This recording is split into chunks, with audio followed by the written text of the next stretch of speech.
People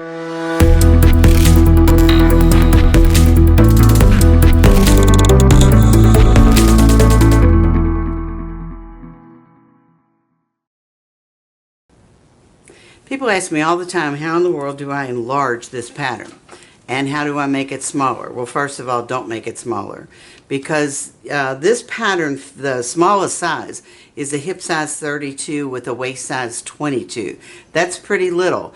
You cannot make this into a child's pants pattern. It's not going to work because their proportions are totally different than ours. Preteen, yes, but not a child. So, how do you make it larger?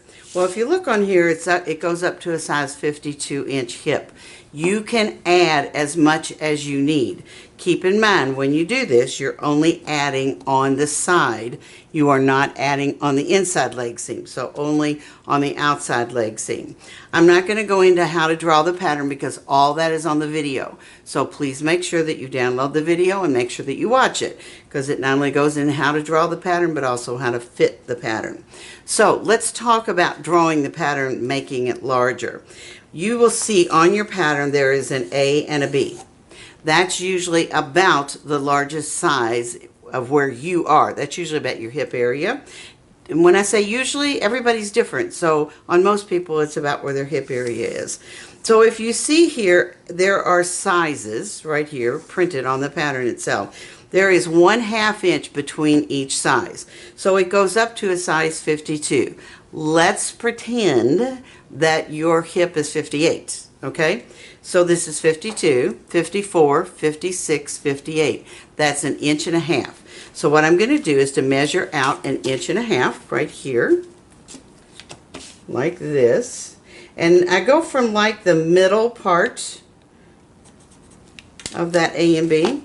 So between A and B, I'm going to draw right on that line. Now that's 1.5 inches, all right? More than likely, if you're 1.5 inches here, you're also wide. You're also a little bit wider in your waist area. So let's just say that's 1.5 inches as well. So I would go out 1.5 inches on that one as well. And then I'm going to connect the two, just like this, okay? Now, more than likely, whenever you add to your hip area, you also need to add to your crotch length, because we need more crotch area if you have a tummy or something like that. So go ahead and add 1.5 inches all the way up to 3 inches to the top of your pattern. Beauty of this, if you don't need it, you'll be cutting it off, so it's not a big deal. All you're going to do is waste that much fabric, and that's worth it, making sure that you have the comfort. So now your challenge is to get from here back into the leg, because we're not making a skirt, we're making pants. So this is when this wonderful pencil comes in handy. Now you cannot erase on pattern ease, okay? So what I always suggest people do is very lightly. Can you see how lightly I'm doing this? Just draw in like that. If you like what that looks like and you're getting down into your leg, then you can go over it just like this and go down into your leg, and now you're ready to go. If you have trouble drawing that line, you can fit this on your body, but it's a lot easier if you draw this line in and have your leg drawn. But you can fit it on your body. You might need somebody to help you pin when you do this. But this is a really simple way to enlarge your pattern.